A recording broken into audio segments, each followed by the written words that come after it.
Mr. President, I'm rising today with regard to one of the parts of the highway bill that we're talking about today, and that's the Export-Import Bank, otherwise known as EXIM. I rise today as somebody who feels strongly we need to have a long-term highway bill. I'm glad we're moving forward with that because it's about jobs and it's about crumbling infrastructure. I'm also pleased that within this bill there is some regulatory reform, particularly on the permitting process, and I thank the authors for including my permitting reform bill. But I also am pleased by the fact that we also voted to add as an amendment the reauthorization of this bank called the Export-Import Bank. And if I could, let me just talk a little about why I think this is so important to Ohio jobs and to jobs around this country and to keeping our economy from falling behind. Now, some people say, well, why do we need the government involved in this business of providing financing or credit to companies that do business overseas? Well, frankly, it's because often these are relatively high-risk ventures, so companies cannot get the credits, the guarantees, or the loans from private sector companies, and I'll give you a few examples of this in a minute. But it's also because of the fact that other countries all over the world have these export credit subsidies. In fact, we're pikers. We have a lot less than our competitors. On average, our competitors do a lot more in terms of supporting their exports than we do. So we need to have this in order to ensure that we don't lose jobs in this country. By us unilaterally saying we're not going to help our companies to export, we're shooting ourselves in the foot. Now, if these other countries around the world were to say, you know what, we're going to back off on our export financing, that would be great. And when I was U.S. Trade Representative back in the Bush administration, that's what I pushed for. I think we should be getting rid of these subsidies. And by the way, also in terms of agriculture subsidies and others, if there was a level playing field where our competitors were not doing this, it would be a different world. And I will note that one thing I like about the amendment that was adopted, or at least the cloture vote here, and the amendment that's likely to be adopted to this bill on the Export-Import Bank, is that it requires, as one of the reforms, and yes, I think it should be reformed, that the administration begin the process of an international negotiation to get rid of these export subsidies all over the world. But in the meantime, if we, as the United States of America, say, you know, just unilaterally, we're going to stop these export subsidies through this financing mechanism, we're going to lose jobs. And it's not just that we're not going to create jobs that would be otherwise created by these projects. It's the fact that some companies will actually move overseas to take advantage of the export subsidies in other countries. And they've told me this. And I'm sure they've told other senators this. And senators know this. So I view this really in pretty simple terms. One, this program actually puts money back into the coffers every year rather than taking money out. I think it added about $650 or so billion, or $650 million to our surplus last year. So over time, it has added billions of dollars. So it's not costing taxpayers money. It brought $7 billion in profits to the U.S. Treasury since 1992. Last year, it generated $675 million in profits. And by the way, created 164,000 jobs and $27 billion in exports. So one, it's not one of these programs, government programs, that's costing the taxpayer.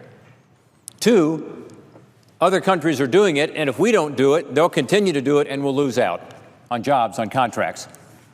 I'm told, for instance, that right now, while this program is in flux, where you're not sure whether it's going to go forward or not because it has already technically expired, there are 100 transactions sitting in the pipeline worth more than $9 billion.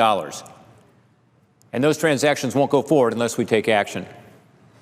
So again, this is one where the United States of America would be shooting itself in the foot, saying we're not going to expand exports to the detriment of our workers. And then third, yes, we ought to get busy on reforms to the Export-Import Bank to make it more transparent. I think that's good. One of the reforms in here, as I said earlier, is to ensure that The President submits a strategy for ending government-supported export subsidies internationally. The Obama administration should be more aggressive at that. I believe that's appropriate, and they should be doing it. By the way, it also creates a risk management committee that will oversee the bank's risk exposure. It also sets up a new non-political chief ethics officer to provide oversight with regard to the ethics practices of bank employees. That's all important. I support all those reforms. I could probably support some more, too. But let's not shoot ourselves in the foot and lose these good-paying jobs we've got here in this country. I view it, frankly, a lot like the trade debate we just had. What we want to do in trade is have a balance where we're sending more exports overseas, creating more jobs here in this country, in my state of Ohio, in the presiding officer's state of Indiana, and other states around this country. At the same time, let's level that playing field by increasing our enforcement and stopping the unfair imports from other countries, the dumping, the subsidies. In the trade bill, we talked a lot about this over the last month, and we actually got in place a new amendment to help companies be able to deal with unfairly traded imports, to get a remedy right away, and it's already working, you should know. Sherrod Brown, my colleague from Ohio, and I put together an amendment. It actually is part of the trade bill that was passed. Already, tire workers in Ohio, United Steelworker union employees in Ohio have been able to take advantage of that because they got a positive determination from the International Trade Commission, in part because we gave them better tools. We improved the law to be able to more easily show that you've been injured by these unfairly traded imports that are sold below cost or dumped or that are subsidized, and that you can get the relief that is needed to avoid losing so many jobs that you go out of business. So that's one thing we ought to be doing to expand exports, is more trade. Another thing we ought to be doing is ensuring that we aren't pulling back on this export financing. Again, that doesn't cost the taxpayers anything at a time when we are under-exporting compared to what we should be doing as a country. When you look at our exports per capita in the United States of America, I think we're somewhere between Tonga and Ethiopia in terms of our exports per capita. Think about it. Other countries depend a lot more on trade than we do. We need to export more. Why? It creates good jobs. Jobs pay 13 to 15% more on average, better benefits.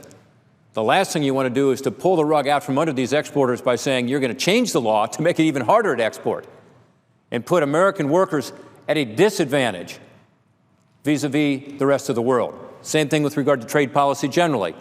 Let's expand exports by opening up markets for our products through good trade agreements, and let's enforce the laws and increase the enforcement, as we did with regard to the amendment I talked about earlier. It makes it easier for those tire workers at Cooper Tire in Ohio and around the country to be able to say, you know what, this isn't fair. Those Chinese tires, in this case, are coming in at under their cost or being subsidized, and we want our government to stand up for us so that we can compete and so that we can export more of our product. So I think if we were not to allow this Export-Import Bank to continue, it would be running counter to everything we just did in the trade bill. We want more exports. The final thing I have to say is that, again, if you don't allow American companies to compete globally as American workers, making product here in America, some of these companies are going to go overseas. A lot of them already have production overseas. Let's be honest. A lot of these U.S. multinational companies make things all over the world. 2, 3, 4 continents. They can shift that production overseas, and then they take advantage of the export guarantees in that country. And that's what some of them have told me they're likely to do if we don't have an export guarantee in this country and we don't do anything about the international situation where these other countries do it more than we do. That reminds me of another topic that we ought to be taking up here on the floor of the United States Senate, and that's tax reform, because our tax code does the same thing. Our tax code says to an American company, you can't compete fairly. You have to compete with one hand tied behind your back, and it's the American workers who are hurt by this because our tax rate is so high and because of the way we tax internationally. We make it an advantage to be a foreign company. That's why so many U.S. companies are becoming foreign companies. Last year, there were twice as many transactions in dollar terms, twice as many as the year before, of foreign companies taking over U.S. companies, driven largely by our inefficient and out-of-date tax code.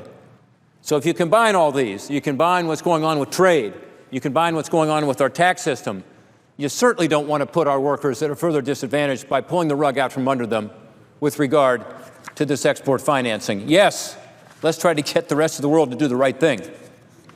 But in the meantime, let's not shoot ourselves in the foot. On many of these projects overseas, there's a de facto requirement that you have to have financing from a government. All these other countries provide it.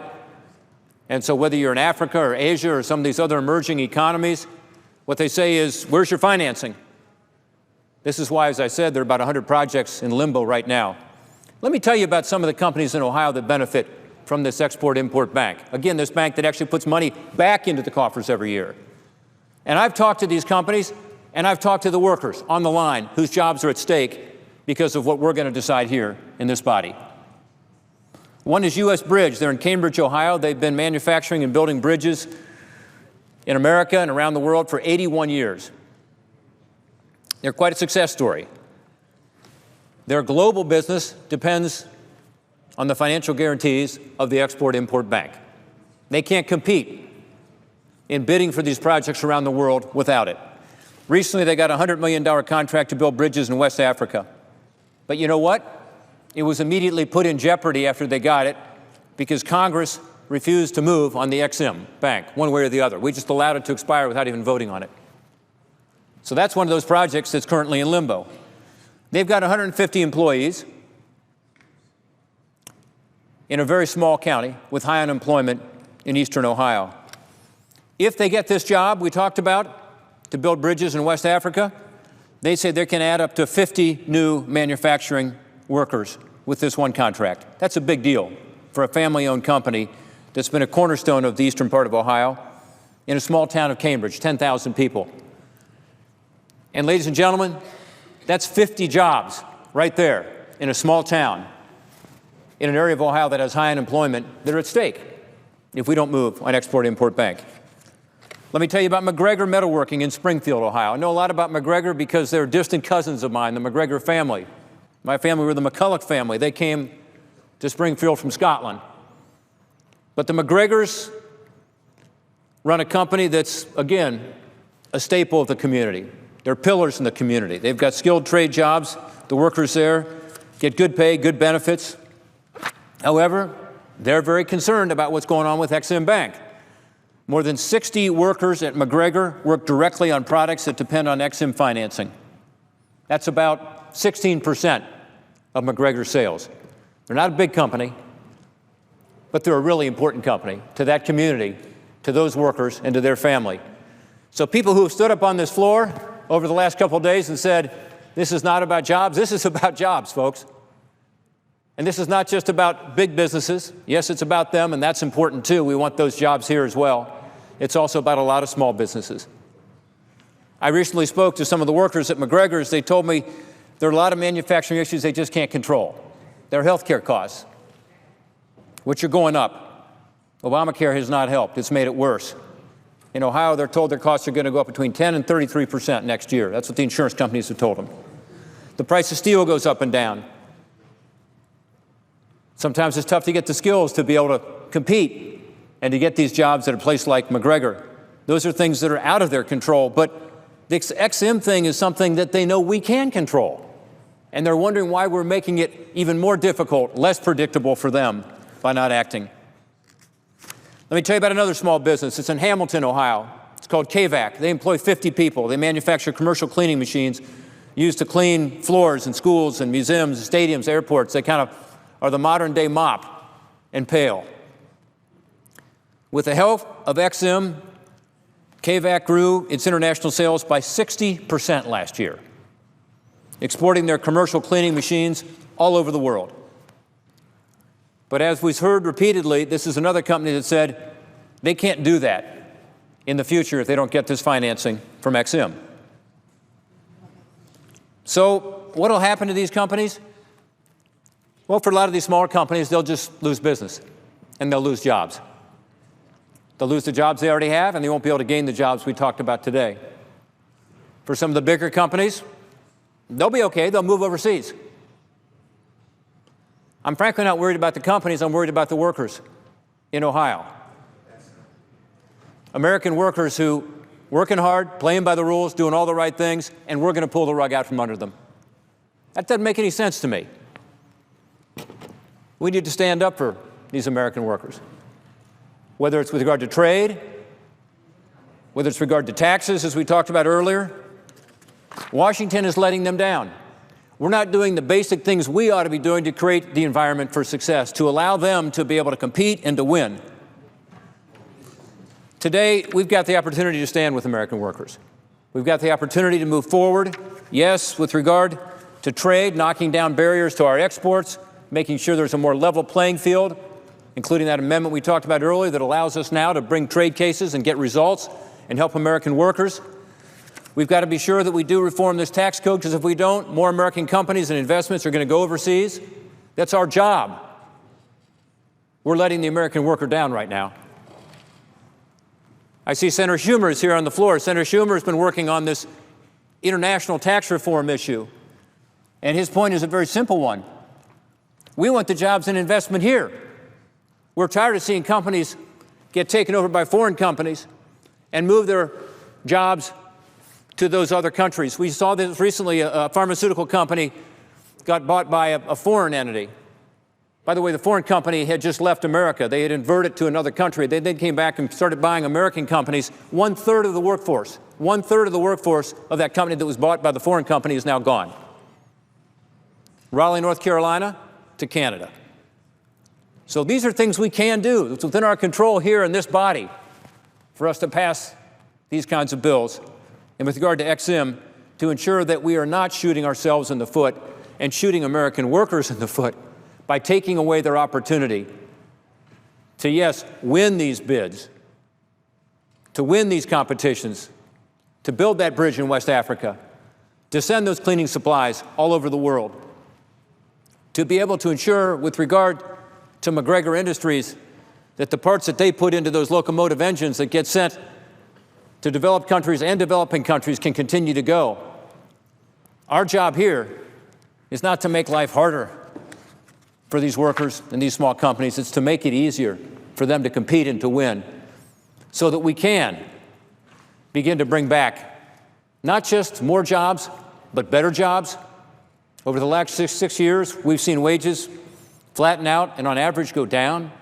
Economists tell me it's about a 6% reduction in real wages. Think about that at a time when health care costs are up, in part thanks to Obamacare, which makes it harder, not easier, to get health care at a reasonable cost.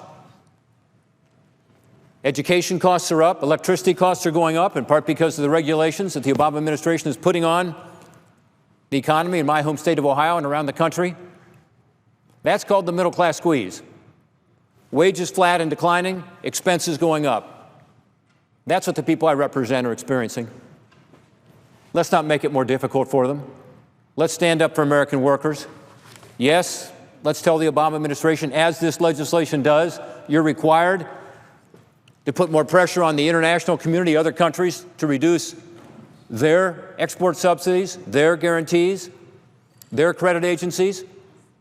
But in the meantime, let's be sure we're standing up for the people we represent and doing the right thing for the American worker.